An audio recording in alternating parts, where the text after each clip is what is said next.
Hi everyone, TomWasHere Halloween Haunts review time. This is a first for the TomWasHere Halloween Haunts channel, and this is kind of the way we'll be doing it from this point on. Last year, if you watched the TomWasHere channel, whenever I did a Halloween Haunts kind of walkthrough or showing off a haunted attraction, I would also do a review portion as well. Now that review portion has moved over to here, to the TomWasHere Halloween Haunts channel, that way I'm not putting out a 40-minute, 50-minute, hour-long video on some of these haunts. I know some of them were significantly longer.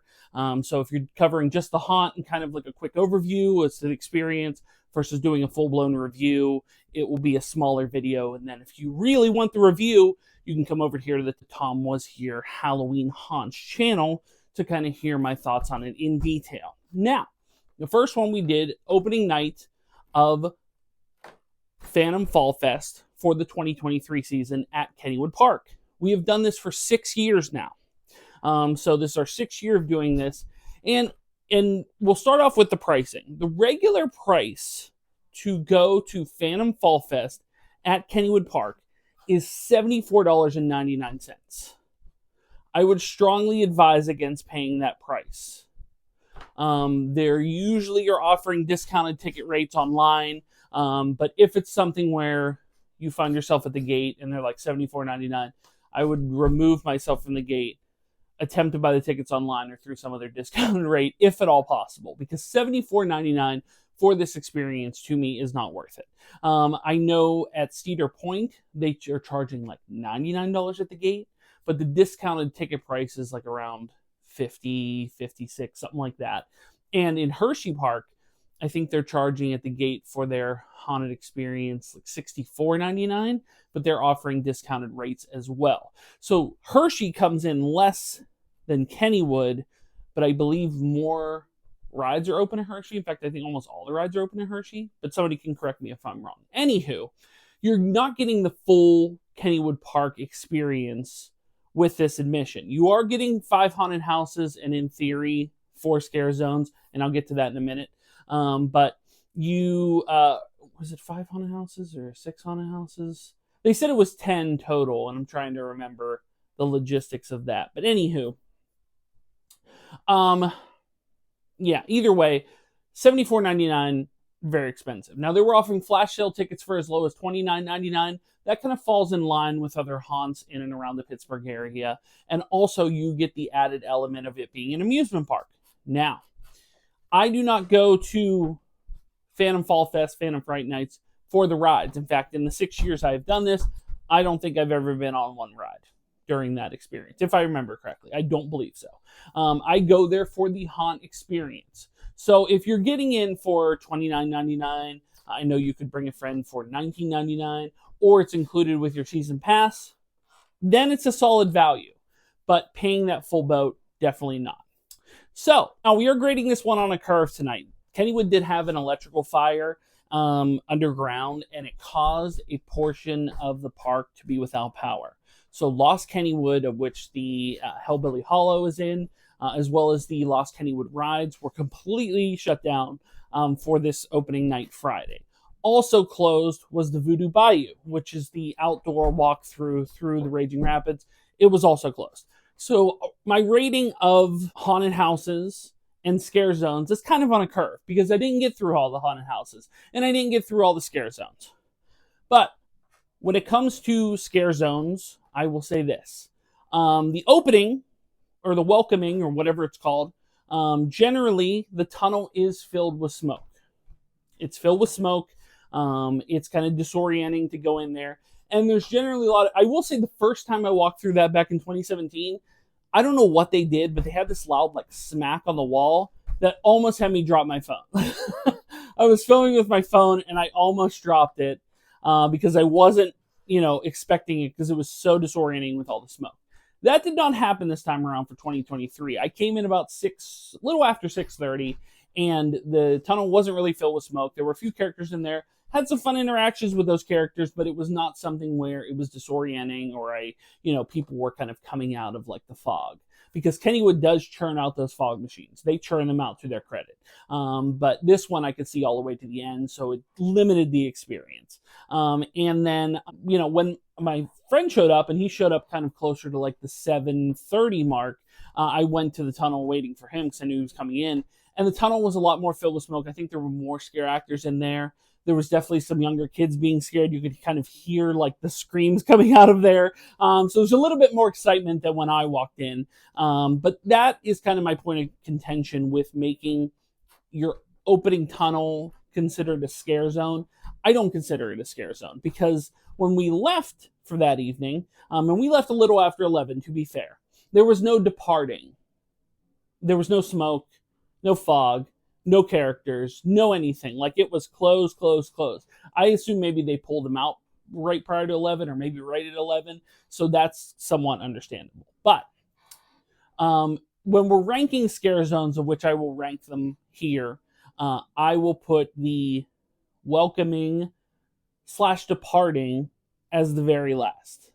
Now, Hellbilly Hollow I generally like. I liked it better when it was the park that you walked through a few years back.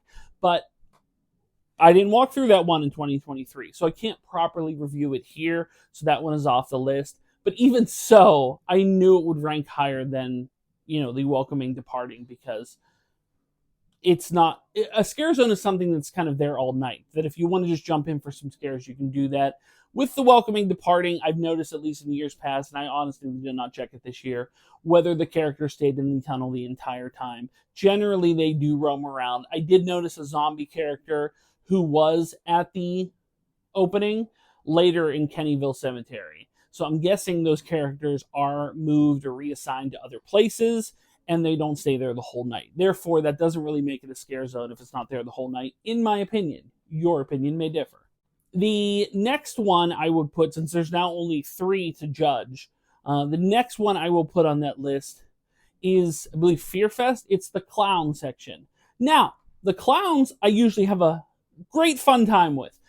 People are scared of clowns. It makes it a fun atmosphere to watch people get... I've seen people get chased around that scare zone. I have seen people get... There was a girl a couple years back that was absolutely mortified. And I don't know if it was her husband or boyfriend or whatever had them in there, and they surrounded her. And it was a delight. It was fun to watch. When they interact with people, it's great. But I happen to, and now I'll take some heat for this. I happen to maybe come through around, maybe 9, something like that, to actually give it, because I wanted to wait for it until it was dark. And I went in there around 9 o'clock to kind of see my clowns. And there were no clowns in there. There was one clown, and he was just hanging out on a bench. And I didn't see any other clowns in the area. And I'm waiting for people to get chased around. What I found out after the fact is that most of the clowns had kind of made their way to the entrance coming from the Kennywood Midway, and most of them were in that Midway section. Which is fine, because that's kind of probably more foot traffic than they're getting in that clown section, at least on opening night. Totally understandable. But if I'm basing this on a scare zone, and based on the characters in the scare zone, they were not there. And if they were not there, no one can get scared, and it's not really a good scare zone. So I like the clowns. I like the clowns a lot. Generally, I have super fun time in the clown scare zone. But because of when I went through, and you can see it while I'm talking to you, because you can see it as I mentioned, that when I went through this area, there were hardly any clowns there. And I gave it the proper time. I gave it the proper time to kind of wait around, hoping 1 or 2 would come trickle in or whatever. Nobody did. So, I do rate that as the, if it's number 3 is the welcoming dead last, clowns is number 2. Which brings it to number 1, a newcomer to the list. Obviously, they went through some transition. They were previously in Mortem Manor, which was one of my favorite haunted houses in Kennywood. It used to be in the Parkview Cafe, and it was your standard haunted house themed haunt, and it was terrific. I always enjoyed myself in there, But sadly, Kennywood got rid of that for some inexplicable reason that I'm still trying to figure out. They said they wanted more food places. Generally, anytime I'm there for Halloween, if you look in the Parkview Cafe, hardly anyone's in there. They would get more foot traffic as a haunt than it would as a restaurant. But they wanted to have more food places, they said. Why can't you just open one of your whatever restaurants, or, you open like a little kiosk or something like that? They wanted something sit down, which is fine. But I never saw anyone in there. Now, we did actually step foot in the Parkview Cafe during this event. The reason why is because Kennywood has an all-you-can-eat buffet. I thought, well, it's probably in the cafe if they have it. Went to talk to one of the workers. Not only did the worker not know that Kennywood had an all-you-can-eat buffet, but they also said, I don't think it's operating tonight. Which I kind of wanted to get in there. I wanted to try some of the various foods. I wanted to do it as part of a review of the haunt. But Kennywood apparently did not have the buffet up and running. At least I think. It may have been in another place. Is it in the End Zone Cafe where completely underutilized Steelers country is? Is it in some other place? I don't know, because there was nothing that showed where that was. You could buy it online. Now, if we are to believe the Kennywood employee in the Parkview Cafe that says it wasn't operating that evening, then why were they selling tickets for it online? Inquiring minds want to know. I don't know. But Parkview Cafe used to be Mortimer Manor, which was a haunted house. Then they kind of kicked them out to a scare zone in between kind of the walkway between Noah's Ark and that Parkview Cafe section.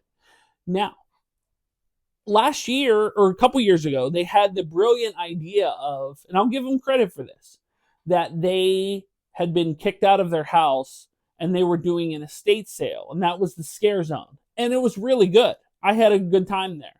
The last couple of years, they have transformed it into the Deadlight District. Deadlight District, for me, is the number one scare zone in Kennywood, at least as of opening day 2023.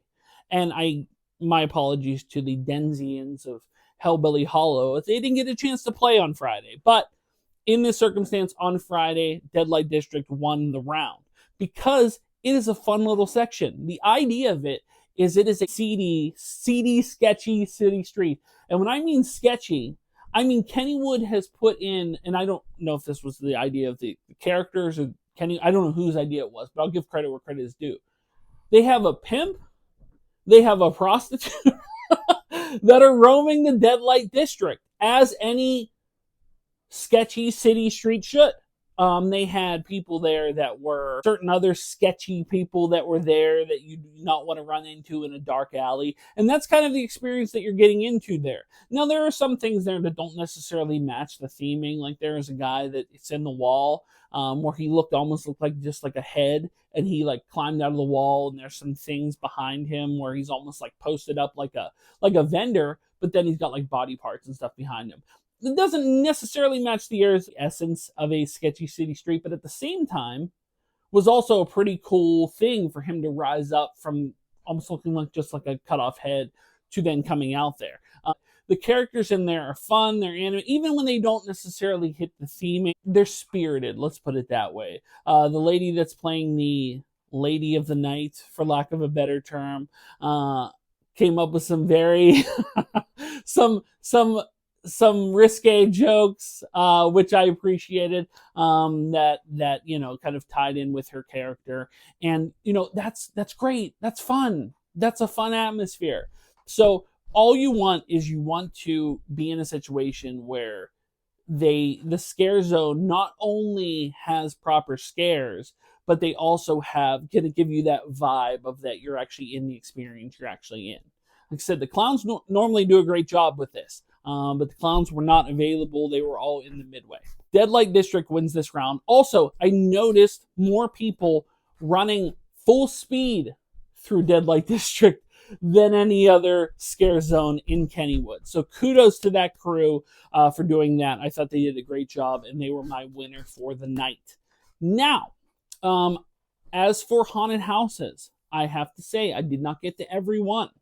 The Voodoo Bayou was not open because of the thing. And Voodoo Bayou is usually a fun one I like to go through. The other one I did not get to was Dark Shadows. I tried to get to Dark Shadows. We were running real late in the night. It was the choice between that or Shady Grove. We chose Shady Grove. And then we tried to circle back around to get to Dark Shadows, and it was closed. But, and this is maybe unfair because, like I said, I did not get through it for this year, and maybe they made some changes. But Dark Shadows in the past has not been the greatest. In fact, it's generally my least favorite haunt in Kennywood. No, I know there's a reputation. I don't know if it's Kennywood reputation or other people bring it up, but they call Dark Shadows the scariest haunt in all of Kennywood. Why? There's usually no one in there. Maybe one person top, one to three over the years. The first year we went through in 2017, I don't think there was anyone in there. Maybe one. And as years gone on, they've added a few more people in there, but there's hardly any. It also doesn't really have a theme. With Malice in Wonderland, it's Alice in Wonderland. With the Villa, it's the Villa. With Kennyville Cemetery, it's a cemetery. With Shady Grove, it's a hospital. Voodoo Bayou is like a voodoo, thing. There's voodoo characters. It's outdoor. It's kind of has that curse vibe to it. Dark Shadows is dark. That's it. And because it's dark, they don't have to put as many scare actors in there. And they also, their soundtrack, I'll give them credit, their soundtrack's the best one in the park because they're using creepy songs from movies and TV shows that are, inherently creepy. So, like, you can walk by at any point and hear, like, Halloween theme song, the Unsolved Mysteries one, which used to terrify the hell out of me when I was a kid. So other things like that they use to add to the creepiness. But beyond that, there's no set theming. There's hardly any scare actors. So I don't really like that one that much. So when it became the choice between that and Shady Grove, I chose Shady Grove. Now, when it comes to the rankings, the contenders, Malice in Wonderland, Villa of the Vampire, Kennyville Cemetery, and Shady Grove. Those were the four. Those were the ones that we went through.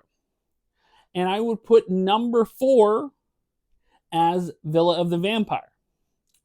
Now, Villa of the Vampire is largely unchanged from how it's been since the first time I walked through it in 2017. It's foggy. They pumped the fog machine through that. And it's got an okay vibe to it. Like there's some, in the sense where, in between the fog, do you feel like you're in some like old-timey castle? Sure, I'll give you that. The problem is that they didn't really, there was a good bit of scare actors in there, but there's certain set pieces that kind of have a certain character sitting there. Like at one point you walk through and there's like a throne, and generally there's someone sitting on the throne. They weren't there. Sadly. Like I said, other beats like that where, also it could be that we were in the group that we didn't get like the top scares because there were other younger people who were easily more scared and they were getting them, which is fine. Don't get me wrong, that's not a knock. Maybe we went through, I think, around like 10, something like that. And I know as you're going through, you're doing 4 hours of this, people have to go on break, people have different shifts, people have different things, and sometimes you get a bad run. This is totally understandable. But it didn't hit it for me. It didn't have like a super big line when we went in it. But it took a little while, actually. I want to say it took maybe like 20 minutes or something to get in there, even though the line was like already in front of the building. Like it wasn't like wrapped around or anything. But it was fine. But it's largely unchanged. It has some, like I said, fleshed out areas and things, but the scare actors were fine. They were fine in there, but it just, like I said, missed some of the scares. They had a couple good ones. No credit on them, but for me, they were the worst haunt of the night. But that's, every there might be people that call it the best haunt of the night. It just depends on who you get. I'm just one man.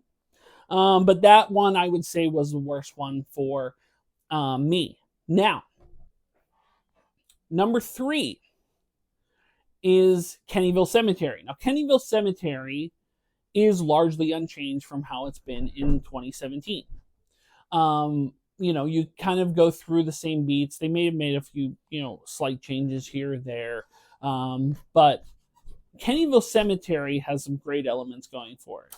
For example, they have the best host of any haunted house in Kennywood. The Kennyville caretaker is great. Not only does he, and I'm not just talking to my benefit, because the last few years he has noticed me and he's called me out in his intro whenever that. And look, anybody who can embellish beyond the same thing they have to say, everything is huge. That's not just because the other hosts ignore, who am I? And the other hosts ignore me. But I give Garrett, the Kennyville caretaker, credit for making me part of the opening of the haunt, and therefore he gets my ultimate respect in this regard. He is easily the best host in Kennywood. And I can say that biased, and that's fine. I don't know Garrett personally. I mean, I know him as someone who had, he called me out unexpectedly a few years ago. And you don't expect someone, kind of, know the beats at that point. I had been about 3 years in at that point before he had taken over. And I've heard this, a similar, like, there's no drinking, no eating, no, you hear the same beats over and over. But I will give Garrett credit to be able to occasionally change up while still conveying the rules to us. Because most of the haunts, when you go through it, it's the exact same thing, the exact same way, the exact same time. And you could say, how do you know this if you only go one time a year? Well, sometimes I do go multiple times a year, and I just don't necessarily film it, and I hear the same beats the same way. Now, I haven't done that maybe in a year or two or whatever, but I've heard this in the past. So maybe they change it up, but I'm just basing on this year. Now, the other thing the Kennyville Cemetery has going in is they have the MVP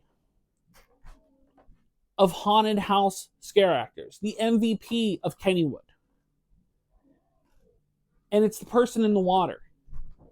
And if you've walked through Kennyville Cemetery before, the first time I experienced the person in the water, they were sitting all the way back like a mannequin or like an animatronic.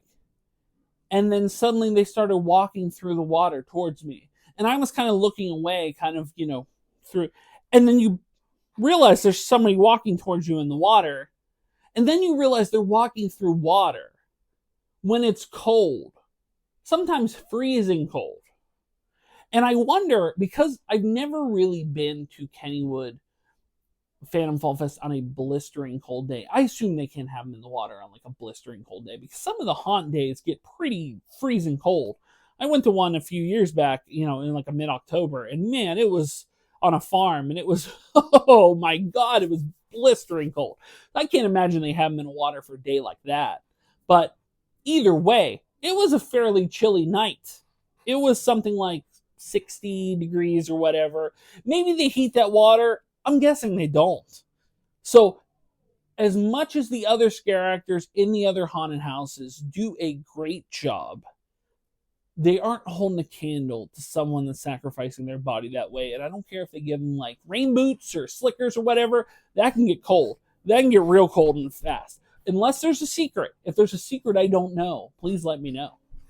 So I put Kennyville Cemetery at 3, even though they have the best host and they have the best scare actor, at least the one that's putting in the most A+ self-sacrificing their body effort. So those two I put in there. And then it comes down to 2. And number 2 for me is Shady Grove Hospital. Here's why. I was critical of Shady Grove Hospital in the last few years. There are certain things I think Shady Grove could do better. The one thing I always wanted them to do is to have a point in the haunt at the ending where you could choose your own path. And, they made it like if they could make it like a story about 2 competing doctors, and the one doctor is the one that turned crazy and started going for the eyeballs, and the other doctor was just a regular doctor who was maybe heard about this person and he's trying to stop them. And if you choose the path of the person that's the crazy doctor, you get a different ending than the person that's the good doctor. The idea is, if you go to the good doctor's path, they have the crazy doctor in handcuffs and they're like, all right, team, you got him. Because the whole hook of the story is you're supposed to go undercover in this hospital to find out who's taking the eyes. So why not have a whodunit type conclusion where, like I said, if you go in the good doctor's path, they're like, you did it, guys. You solved the mystery. You found the guy, and the guy's in handcuffs, and he's jumping around. He's like, I need one more eyeball. I need one more eyeball. You do that sort of thing. And if you go into the bad the one that's taking the eyes path, if you decide he's the one who did it, then the good doctor is there with a scalpel through the eyeball sitting in the chair, and then the other doctor chases you out of the haunt. That was my idea for Shady Grove. Because if they want you to go undercover, there should be some payoff. What I will give them credit for this year is they added some unique elements, including something I said I had never seen before. They added the doctor that is taking the eyeballs at the end, point blank, right in your face, eyeing you up to try to take what eyeball you can take. Because in past, I swear he was never there. And I went through Shady Grove and I'm like, so the hook of the story is this doctor's taking eyeballs and they never show him as being the person, that's actually taking those eyeballs at the end. That doesn't make any sense. But they actually did this year.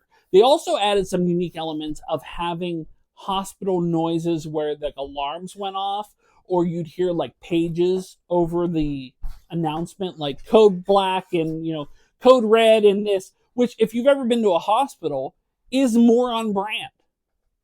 And I like that better. It made the immersion factor a little bit better than you going through a hospital, because in the past, yes, it does look like a hospital. They tried pretty well with the theming, even though it's in a picnic grove, but they also do the repetitive thing that the big knock on Universal houses is, even though Universal Studios is far better themed than Kennywood, and to be fair, they have a giant budget to do so. They do repetitive phrases, and the Shady Grove does a ton of repetitive phrases.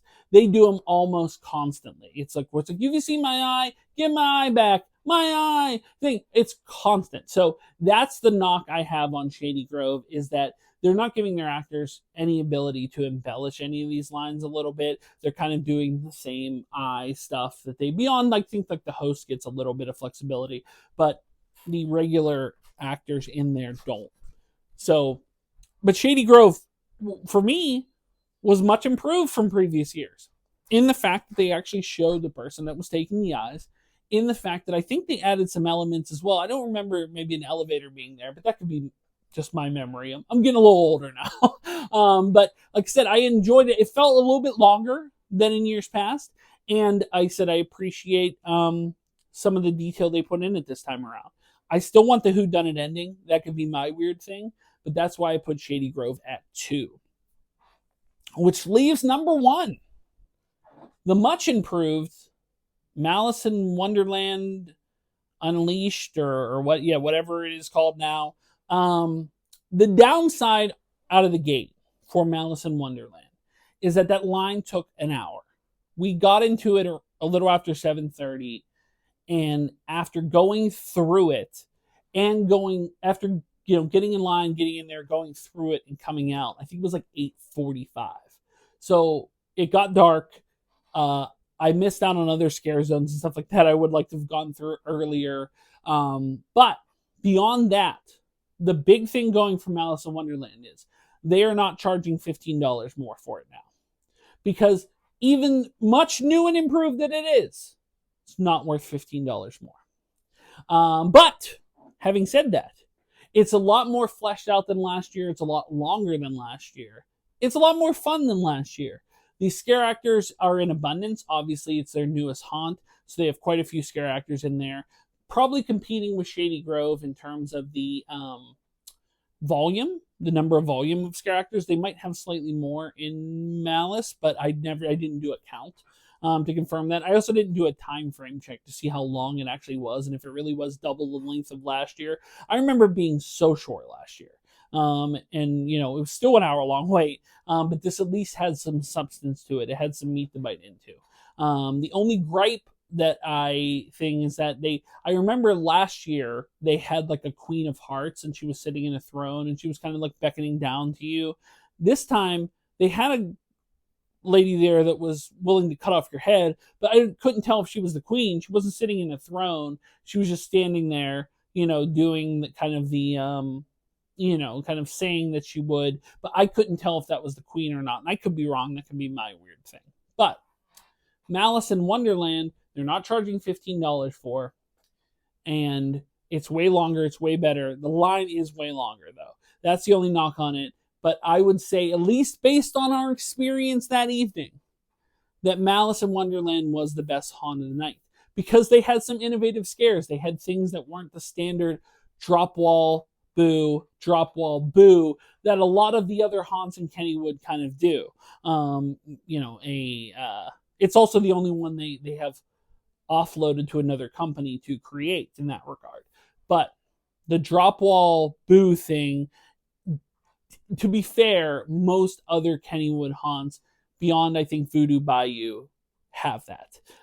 So that Malice is different in that regard, that they have some other innovative scares and things. Not something that I haven't seen at other haunts in the area, but to their credit, they made it newer, they made it better, and that's why it's the top haunt of the night. So, your top haunt, Malice in Wonderland Unleashed. Your top scare zone for that evening, the Dead Light District. So, last thing I didn't address, I addressed it last year because I went through it. Ark in the Dark, in case you're interested. Now, this is unfair because I didn't compare it. I didn't do a Ark in the Dark walkthrough this year, but I did do it last year. And if you watched the video last year, they're charging $10 for this experience to go through Noah's Ark in the dark. They also say that you're getting a flashlight. They say that there could be things lurking in the Ark. I went through Ark in the Dark last year. I was given no flashlight. I went through with a couple. After me, his girlfriend, him, tripped over about 3 different things because the Ark is pitch black, he turned on his cell phone light and we walked through the rest of the way. Not one person was in Noah's Ark. Not one scare actor, not one anything. So buyer beware on that. If there are characters in Ark in the Dark and you have a good experience, and if you did, let me know in the comments down below. But based on last year, I'd never do Ark in the Dark again unless they change something. Now, if they made it free, if it was part of the offering, similar to Malice, and you walk through it and there were scare actors in there and you're given a flashlight, you can see people in there and it's a fun old time, fine. I would do it. But to be charged $10 more just to walk through Noah's Ark in the dark with no one in there and not even given the flashlight, as you say it wasn't worth my time, and I'd never try it again unless I heard from multiple people that it was somehow this unbelievable experience. So, Kennywood Park, like I said, graded on a curve for this event because one scare zone was out because of the power outage. One haunted house was out because of the power outage. I didn't get to try the buffet I wanted to because I'll be honest, I don't know where it is and I don't even know if it was open. So an uneven experience for sure. Scare actors, same scare actors I've seen for years now, and they clearly love it. They have fun with it. And at their level best, they're great. I always have fun watching the scare actors of Kennywood. The clowns, the people that kind of patrol the midway, dudes with chainsaws that will full-blown sprint chasing kids down a park is fabulous. That took me back to, like Universal. Universal had a Purge scare zone when I went there a few years back, and they had people that would chase people through the entire thing just to scare them. Fabulous. It's worth watching it for people to be scared alone. In fact, when we first started going, that was half our fun. Is we would just sit in a scare zone. We would sit there. We'd sit there and we'd BS and whatever, and we'd wait for someone who you could tell was scared to come through and get scared. That part was fun to us. It still is. I like watching people get scared and people getting chased around. It's hilarious. So that part for Kennywood is fun. If you go there to see people get scared, or if you like getting scared yourself, Kennywood's not a bad time. I just wouldn't pay the full price they're asking for it. So that is my review of Kennywood 2023 Phantom Fall Fest. Let me know your thoughts in the comments down below. Did you like it? Did you not like it? If you're basing it on just Kennywood, but you've never been to any other haunted house amusement parks, Halloween events at amusement parks, if you've never been to any other haunts in the area, it's a tough justification to say Kennywood is the best one of them all, because it could be. It's not currently. They're trying. They're doing what they can. But at the same time, when you haven't changed certain haunts in many years. Now, we started going in 2017. How long has Kennyville Cemetery, the Villa, Voodoo, trying to think of nothing, those ones especially, when's the last time they were changed? Be honest. When's the last time they had a significant change to them in terms of theming, in terms of design, in terms of the same walls, the same rooms, the same buildings? When's the last time? Be fair here. But that'll do it for my review of Phantom Fall Fest 2023 opening night. Guys, thanks so much for watching. If you are new here, and I'm guessing most of you are, please make sure to like, share, and subscribe. Like to support me on Patreon like John Bailey did. You can do so. Link is in the description below. If you'd like to buy a t-shirt, a TomWasHere t-shirt, you can do so. It's Spreadshirt, as well as links to my eBay store, Facebook page, Instagram, TikTok, and the Pennsylvania Autograph Collectors Association, as well as the TomWasHere channel. If you're not subscribed to that, links are in the description below.